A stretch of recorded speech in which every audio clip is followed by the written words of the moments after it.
তো students transport department বুলি ক'বলৈ গ'লে আমাৰ অসমৰ যিটো ট্ৰান্সপৰ্ট বিভাগ আছে তাত আপুনি বাছ সেৱা মানে যিটো ৰোডৱেজ আৰু আপুনি যিটো ৱাটাৰৱেজ মানে ফেৰী সেৱা দুটাৰে কাৰণে আপুনি ভেকেঞ্চিটো এইবাৰ ওলাইছে ইয়াত সেই ভেকেঞ্চি ষ্টাৰ্ট হ'ব আপোনাৰ 20/7/2020 পৰা ফৰ্ম ফিলআপৰ প্ৰথম দিন হয় এইটো আৰু খতম হ'ব ফৰ্ম ফিলআপৰ দিনটো আপোনাৰ 8/8/2020 মানে 8 আগষ্ট 2020 লৈকে খতম হ'ব আপোনাৰ এইটো লাষ্ট ডেট হ'ব আপোনাৰ ফৰ্ম ফিলআপৰ আৰু লগতে আপুনি এপ্লিকেশ্যন ফিজ দিবলৈ লাগিব নে এপ্লিকেশ্যন ফিজ দিবলৈ নালাগে দিছ ইজ ফ্ৰী অফ কষ্ট এইবাৰ এপ্লিকেশ্যন ফিজ নালাগে আপোনাৰ আপুনি যেটো বাছ সেৱাৰ কথা কৈ আছিলো এই বাছ সেৱাৰ কাৰণে আপোনাৰ এইবোৰ ভেকেন্সি ওলাইছে জুনিয়ৰ এসিস্টেন্ট হেডকোৱাৰ্টাৰ লেভেলৰ ষ্টেনোগ্ৰাফাৰ জুনিয়ৰ এসিস্টেন্ট ডিস্ট্ৰিক্ট লেভেলৰ কম্পিউটাৰ তাত assistant enforcement inspector enforcement checker আৰু গ্ৰেড 4 ডিস্ট্ৰিক্ট লেভেলৰ কাৰণে কিছুমান ভেকেন্সি ওলাইছে নাম্বাৰ অফ ভেকেন্সি চাবলৈ গ'লে ইয়াতে 8টা পোষ্ট হয় ইয়াতে এটা পোষ্ট হয় জুনিয়ৰ এসিস্টেন্ট ডিস্ট্ৰিক্ট লেভেলৰ কাৰণে 56টা পোষ্ট হয় কম্পিউটাৰৰ কাৰণে এটা পোষ্ট হয় এসিস্টেন্ট এনফোৰ্সমেন্ট ইন্সপেক্টৰৰ কাৰণে 30টা পোষ্ট হয় এনফোৰ্সমেন্ট চেকাৰৰ কাৰণে 48টা পোষ্ট আৰু গ্ৰেড 4ৰ কাৰণে 4টা পোষ্ট হয় মনত ৰাখিব এইটো আপুনি বাছ সেৱা বা আপোনাৰ যেটো ৰোডৱেজ আছিল সেই ৰোডৱেজৰ ভেকেন্সি এখিনি হয়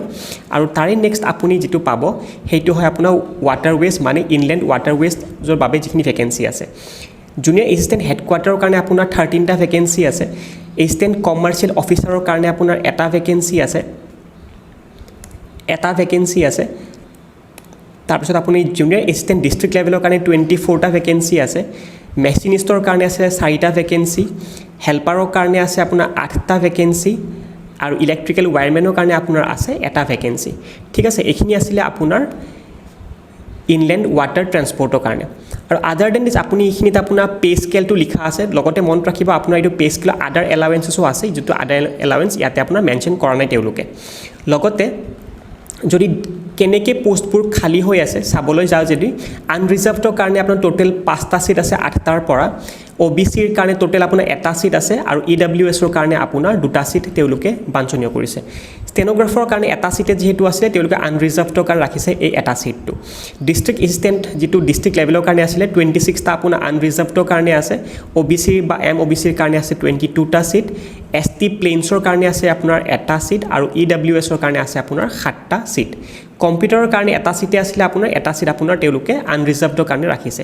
এসিস্টেন্ট এনফোৰ্সমেন্ট ইন্সপেক্টৰৰ কাৰণে 30টা সিট আছিল তাৰে 15টা সিট আপোনাৰ আনৰিজাৰ্ভডৰ কাৰণে হয়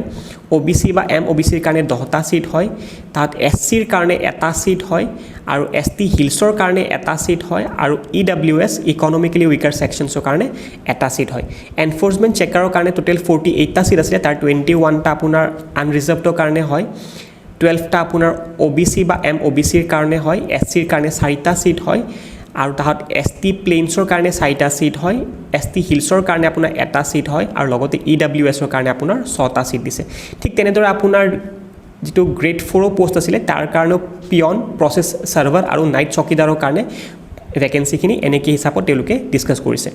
লগতে ইনল্যান্ড ওয়াটাৰৱেজত চাবলৈ গ'লে আপোনাৰ জুনিয়ৰ এসিস্টেন্ট হেডকোৱাৰ্টাৰ লেভেলত আপোনাৰ 13টা পোষ্ট টোটাল আছিল কমাৰ্চিয়েল অফিচাৰৰ কাৰণে এটা পোষ্ট আছিল জুনিয়ৰ এসিস্টেন্ট ডিস্ট্ৰিক্ট লেভেলৰ কাৰণে 24টা পোষ্ট মেচিনিষ্টৰ কাৰণে 4টা পোষ্ট ফিটাৰ হেল্পাৰৰ কাৰণে তেওঁলোকৰ আছিল 8টা পোষ্ট আৰু ইলেক্ট্ৰিক্যাল ওয়্যাৰমেনৰ কাৰণে আছিল তেওঁলোকৰ তাতে এটা পোষ্ট এতিয়া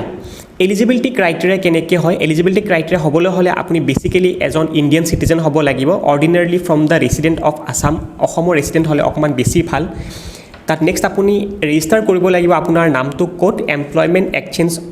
অফিসত আপুনি আপোনাৰ নামটো ৰেজিষ্টাৰ কৰিব লাগিব আপোনাৰ বয়স ম্যাক্সিমাম 28 বছৰ হ'ব লাগিব বা তাতকৈ সৰু হ'বলৈ হলে আপুনি 18 বছৰৰ পৰা 38 বছৰৰ ভিতৰত আপোনাৰ বয়স হ'ব লাগিব আচ্ছা মন ৰাখিব এই যেটো বয়সৰ তালিকা আছিল এটো অকল আনৰিজাৰ্ভডৰ কাৰণেহে মই কৈছো কাৰণ কিছুমান আপোনাৰ ৰিলেক্সেশন আছে যেনেকৈ 5 বছৰৰ ৰিলেক্সেশন আপোনাৰ দিয়া গৈছে যিবোৰ মানুহ এসসি পৰা হয় এসটি প্লেনছৰ পৰা হয় বা এসটি হিলছৰ পৰা হয় আৰু 3 বছৰৰ ৰিলেক্সেশন দিয়া গৈছে সেইবোৰ মানুহৰ কাৰণে যোন ওবিসি বা এম ওবিসিত পৰে আচ্ছা নেক্সট আপুনি চাব গ'লে এডুকেশ্যন কোৱালিফিকেশ্যন কি হ'বলৈ লাগে এডুকেশ্যন কোৱালিফিকেশ্যন জুনিয়ৰ এসিস্টেন্টৰ কাৰণে হেডকোৱাৰ্টাৰ লেভেলে হওক বা ডিস্ট্ৰিক্ট লেভেলৰে হওক আৰু কম্পিউটাৰ শাখাৰ কাৰণে আপোনাৰ মিনিমাম হ'বলৈ গ্ৰেজুৱেট যিকোনো সায়েন্সৰ পৰা আৰ্টছৰ পৰা বা কমাৰ্চৰ পৰা অৰ ইকুইভেলেন্ট মানে যিসকল ষ্টুডেণ্ট আপুনি ইঞ্জিনিয়াৰিং কৰিছে বা তেনেকুৱা কিবা গ্ৰেজুৱেট লেভেলৰ আপোনাৰ ডিগ্ৰী আছে তেনেহ'লে আপুনিও ফৰ্ম ফিল আপ কৰিব পাৰিব এসিস্টেন্ট কমাৰ্চিয়েল অফিচাৰৰ কাৰণে চাবলৈ গ'লে আপুনি আকৌ গ্ৰেজুৱেট হ'ব লাগিব যিকোনো আৰ্টছ সায়েন্স আৰু কমাৰ্চৰ ফালৰ পৰা মন ৰাখিব জুনিয়ৰ এসিস্টেন্টৰ যেটো পোষ্ট মই অলপ আগতে ক'লোঁ এইটো পোষ্টৰ কাৰণে আপোনাৰ ডিপ্ল'মা ইন কম্পিউটাৰ হোৱাও মেণ্ডেটৰী হয় আৰু লগতে তাতে কম্পিউটাৰসমূহ আছিলে তো আপুনি এইখিনি লাগিব তাৰ লগত এছিষ্টেণ্ট কমাৰ্চিয়েল অফিচাৰৰ কাৰণে মোৰ সম্ভৱ আপোনাৰ কম্পিউটাৰ যিহেতু দিয়া নাই তেওঁলোকৰ নালাগিব চাগে কম্পিউটাৰ লগতে ষ্টেনোগ্ৰাফাৰৰ পোষ্টৰ কাৰণে আপুনি গ্ৰেজুৱেট হ'ব লাগিব আৰ্টছ কমাৰ্চ বা ছায়েন্সৰ ফালৰ পৰা আৰু আপোনাৰ ষ্টেনোগ্ৰাফি কোৰ্চৰ লিমিট থাকিব লাগিব 80 ৱৰ্ডছ পাৰ মিনিট আপোনাৰ এনেকুৱা কেপাবিলিটি হ'ব লাগিব যিকোনো এখন ITIৰ পৰা আপুনি প্ৰমাণপত্ৰ সংগ্ৰহ কৰিছে যদি নেক্সট আপোনাৰ এছিষ্টেণ্ট এনফৰ্চমেণ্ট ইনস্পেক্টৰৰ কাৰণে আপুনি হাই ছেকেণ্ডেৰী পাছ হ'ব লাগিব যিকোনো আপুনি এখন বোৰ্ড বা কাউন্সিলৰ পৰা এনফৰ্চমেণ্ট চেকাৰৰ কাৰণে আকৌ আপুনি মেট্ৰিক পাছ হ'ব লাগিব মেচিনিষ্টৰ কাৰণে আপুনি মেট্ৰিক পাছ হ'ব লাগিব লগতে আপোনাৰ ডিপ্ল'মা থাকিব লাগিব মেচিনিষ্টৰ ওপৰত তাৰে পিছত আপোনাৰ যিটো ফিটাৰৰ কাৰণে আছিলে ফিটাৰৰ কাৰণে আপুনি HSLC মেট্ৰিক পাছ হ'ব লাগিব আৰু ডিপ্ল'মা থাকিব লাগিব ফিটাৰৰ কাৰণে ইলেক্ট্ৰিকেল ৱায়াৰমেনৰ কাৰণে আপুনি মেট্ৰিক পাছ হ'ব লাগিব আৰু আপোনাৰ ডিপ্ল'মা থাকিব লাগিব ইলেক্ট্ৰিকেল ৱায়াৰমেনৰ কাৰণে আৰু গ্ৰেড 4 পোষ্টৰ কাৰণে আপুনি ক্লাছ 8 পাছ হ'বলৈ লাগে তাৰপিছত আপুনি কেনেকৈ ফৰ্ম ফিল আপ কৰিব ফৰ্ম ফিল আপ কৰিবলৈ হ'লে আপুনি এইটো ছাইটত যাব লাগিব slprb.in www.slprb.in এইটো ছাইটত আপুনি যাব লাগিব গৈ পিনে আপুনি বৰ্তমান এলাউ হোৱা নাই তেওঁলোকে এলাউ কৰিব আপোনাৰ 20/7/2020ৰ পৰা মানে 20 জুলাইৰ পৰা আপোনাৰ ষ্টাৰ্ট হ'ব ফৰ্ম ফিল আপ আচ্ছা পাছপোৰ্ট সাইজ ফটোগ্ৰাফ আপোনাৰ হ'ব লাগিব পাছপোৰ্ট সাইজ ফটোগ্ৰাফ আপোনাৰ 6 মহীয়া পুৰণা হ'ব লাগিব মানে তাতকৈ পুৰণি দিলে নচলিব লগতে আপুনি কথাটো কৈছে যে কি আপোনাৰ পাছপোৰ্ট সাইজ ফটোগ্ৰাফখন 450 KB তাৰে তলত হ'বলৈ লাগে তাৰপিছত নেক্সট আপোনাৰ যিটো সিগনেচাৰ যিটো আপুনি আপলোড কৰিব লাগে সেই সিগনেচাৰটো আপোনাৰ লিমিট দিছে আপোনাৰ 100 KB হ'ব লাগে বা তাতকৈ কম হ'ব লাগে আপোনাৰ সিগনেচাৰটো ঠিক আছে কিছুমান পিক্সেল মেনশ্যন কৰিছে তেওঁলোকে এইটো যদি আছে বেছি অলপ সুবিধা হয় যদি এইটো পিক্সেল মেনশ্যন নকৰেও ইয়াতকৈ তলত ৰাখিবলৈ বিচাৰিব আপোনালোকে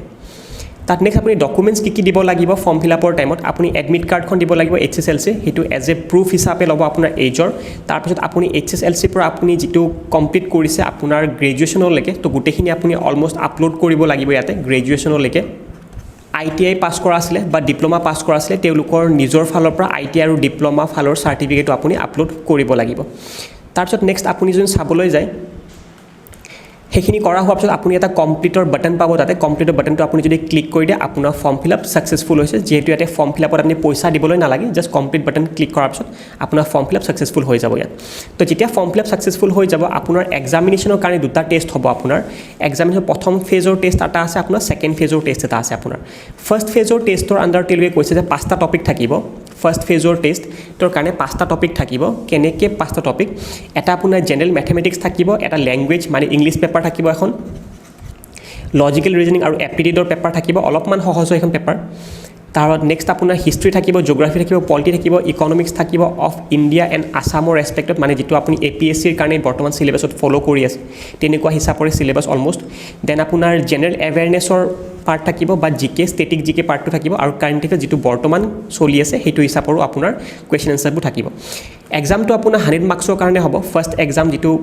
টায়াৰ 1 আছিলে সেইটো 100 মাৰ্কছৰ কাৰণে হ'ব আৰু এইটো 2.5 ঘণ্টা পাব আপুনি সময় এক্সামৰ কাৰণে আৰু প্ৰত্যেকটো কুৱেশ্যন আপোনাৰ 1 নম্বৰ থাকিব যিহেতু মানে টোটেল আপোনাৰ 100টা কুৱেশ্যন থাকিব আপোনাৰ যিটো আপুনি 2.5 আৱাৰ্ছত কৰিব লাগে আৰু লগতে নিগেটিভ মাৰ্কিঙো আছে হাফ মাৰ্কৰ আপোনাৰ নিগেটিভ মাৰ্কিঙো হ'ব ফৰ দ্য ৰং এনচাৰ্ছ আচ্ছা নেক্সট আপোনাৰ যিটো গ্ৰেড 4ৰ কাৰণে আছে গ্ৰেড 4 তেওঁলোকৰ হ'ব 50 মাৰ্কছৰ কাৰণে পেপাৰখন আৰু 50টা কুৱেশ্যন আহিব এণ্ড প্ৰত্যেকটো কুৱেশ্যনৰ কাৰণে 1 নম্বৰকৈ পাব আৰু হাফ 1.5 আৱাৰত তেওঁলোকে পেপাৰখন কমপ্লিট কৰিব লাগিব গ্ৰেড 4 বিলাকৰ কাৰণে তেওঁলোকৰ নিগেটিভ মাৰ্কিং নাথাকিব তাত লগতে তেওঁলোকৰ চিলেবাছ যদি চাবলৈ যায় আপুনি জিকে পাৰ্ট থাকিব কাৰেণ্ট এফেয়াৰ্ছৰ পাৰ্ট থাকিব matters related to history of Assam থাকিব কালচাৰেল পাৰ্ট অফ আছাম থাকিব পলিটি থাকিব জিঅ'গ্ৰাফি থাকিব ইকনমিক্স অফ আছাম থাকিব আপোনাৰ তো যেতিয়া আপুনি 100 মাৰ্কছৰ এক্সামটো দিলে আৰু গ্ৰেড 4 বিলাকৰ কাৰণে এইটো 50 মাৰ্কছৰ এক্সাম থাকিব ঠিক আছে সেকেন্ড ফেজ টেষ্ট এটা হ'ব আপোনাৰ সেকেন্ড ফেজ টেষ্ট হোৱাৰ আগতে আপুনি কিমানজন ষ্টুডেন্ট আহিব ইয়াতে মন ৰাখিব 5 টাইমছ দ্য ষ্টুডেন্ট এলাউ কৰিব মানে যদি এটা পাৰ্টিকুলাৰ ভেকেন্সিত 50টা সিট আছিল তাৰ মানে আপুনি ইনটু 5 গুণ বেছি ষ্টুডেন্ট মাতিব মানে 250টা ষ্টুডেন্ট আপোনাৰ এলাউ কৰিব তেওঁলোকে সেকেন্ড টেষ্টটো দিবৰ কাৰণে আচ্ছা সেকেন্ড টেষ্টত আপুনি দিয়াৰ লগে লগে আপুনি নিজৰ টেষ্টিমনিয়েলছ আৰু ডকুমেণ্টছখিনি আপুনি ভেৰিফাই কৰিব লাগিব সেকেন্ড টেষ্ট দিয়াৰ আগতে মানে কম্পিউটাৰ টেষ্ট দিয়াৰ আগতে সেকেন্ড টেষ্ট কেনেকৈ হ'ব যদি চাবলৈ যায় আপুনি সেকেন্ড টেষ্টৰ কাৰণে আপুনি ইয়াতে দেখিছে চাগে জুনিয়ৰ এছিষ্টেণ্ট বা কম্পিউটাৰ বা এছিষ্টেণ্ট কমাৰ্চিয়েল অফিচাৰ এইবোৰ পোষ্টৰ কাৰণে আপোনাৰ ছেকেণ্ড টেষ্টটো 50 মাৰ্কছৰ হ'ব ইয়াতে আপোনাৰ কম্পিউটাৰ বেছড টেষ্ট হয় এটা মানে কম্পিউটাৰ টাইপিং এইবোৰ থাকিব আপোনাৰ লগত লগতে আপুনি ফাৰ্ষ্ট যেটো টায়াৰ আছিল তাতে আপুনি 100 মাৰ্কৰ পৰীক্ষা এটা দিলে টোটেল আপুনি যেটো কোৱালিফাই কৰিব সেইটো আপুনি 150 মাৰ্কছৰ পৰা কোৱালিফাই কৰিব আপুনি সেকেন্ড আপোনাৰ ষ্টেনোগ্ৰাফাৰৰ কাৰণে কৈছে যে এটা টেষ্ট আপুনি অলৰেডি দিলে 100 নম্বৰৰ তেন আপুনি কম্পিউটাৰ টেষ্ট এটা হ'ব 50 মাৰ্কছৰ ষ্টেনোগ্ৰাফি টেষ্ট এটা হ'ব 50 মাৰ্কছৰ আৰু ষ্টেনোগ্ৰাফাৰ বিলাকৰ কাৰণে হ'ব টোটেল 200 মাৰ্কৰ পৰা মেৰিট লিষ্টত নাম আহিব এছিষ্টেণ্ট এনফোৰ্সমেন্ট ইনস্পেক্টৰ বা এনফোৰ্সমেন্ট চেকাৰ বিলাকৰ কাৰণে 100 মাৰ্কৰ টেষ্টটো দিয়াৰ পিছত সিবিটি থাকিব কম্পিউটাৰ বেছড টেষ্ট থাকিব আপোনাৰ 50 মাৰ্কছৰ কাৰণে তো টোটেল আপুনি 150 মাৰ্কছৰ পৰা সিলেকশন হ'ব এটা ফাইনালি ক্যান্ডিডেট এটাৰ okay machinist fitter helper electrical wireman তেওঁলোকৰ অলৰেডি 100 মাৰ্কৰ টেষ্ট এটা হৈ গ'ল তাৰপিছত আপোনাৰ 50 মাৰ্কছৰ টেষ্ট এটা হ'ব তেওঁলোকে যেটো আইটিআই বা ডিপ্লোমাৰ টাইমত কৰিছিলে সেইখিনি একচুয়ালি আপোনালোকৰ ডেমনস্ট্ৰেচন দেখাই দিব লাগিব পাৰ্টিকুলাৰ এটা ফিল্ড অফ কামৰ দেখালে তো 150 মাৰ্কছৰ তেওঁলোক তেনেকৈ হ'ব আৰু গ্ৰেড 4ৰ কাৰণে অলৰেডি কৈছোঁ যে 50 মাৰ্কছৰ তেওঁলোকৰ পৰীক্ষা আছিলে আৰু 15 মাৰ্কছৰ তেওঁলোকৰ আৰু কিবা এটা এডিশনাল হয়তো মাৰ্কছ পোৱা যাব সো তাৰে পৰা আপোনাৰ 65 মাৰ্কছৰ কাৰণে হ'ব গ্ৰেড 4ৰ কাৰণে আৰু লগতে এখনে মেৰিট লিষ্ট ওলাব আপোনাৰ বেসিক্যালি আনৰিজাৰ্ভডৰ কাৰণে হক ওবিসি বা এমওবিসি কাৰণে হক এসসি কাৰণে হক এসটি হিলছৰ কাৰণে হক বা ইডব্লিউএছৰ কাৰণে হক তাৰ পিছত আকৌ কৈছে যে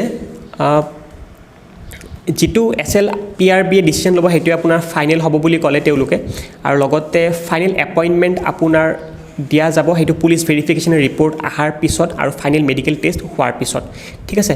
প্ৰসেসটো বহুত ট্ৰান্সপাৰেন্ট হ'ব তেওঁলোকে বাৰবাৰ কৈ আছে আৰু এটো কিবা যদি আপোনাৰ ডাউট এণ্ড কোৱেৰি থাকে তেনেহলে আপুনি বাই পোষ্টেল এইটো এড্ৰেছত আপুনি সেন্ড কৰিব পাৰে আপোনাৰ কিবা যদি কম্পেনিয়ন অল থাকে তেনেহলে আপুনি এইটো পোষ্টত আপুনি সেন্ড কৰিব পাৰে ঠিক আছে আৰু লগতে মই বাৰবাৰ কৈছো যে আপুনি ফৰ্ম ফিল আপ কৰিব লাগিব slprb.in ত তো হোপছ আপুনি বুজি পাইছে চাগে মই গুটেখিনি এ টু জেড বুজাইছো ইয়াতে তো আহি থাকিব আৰু এক্সামৰ বাবে কিবা যদি ফৰ্ম ফিল আপৰ দিগদাৰি হয় আফটাৰ 20 দেন ডেফিনেটলি মোক কমেন্ট সেকশনত জনাব টিল দেন বাই বাই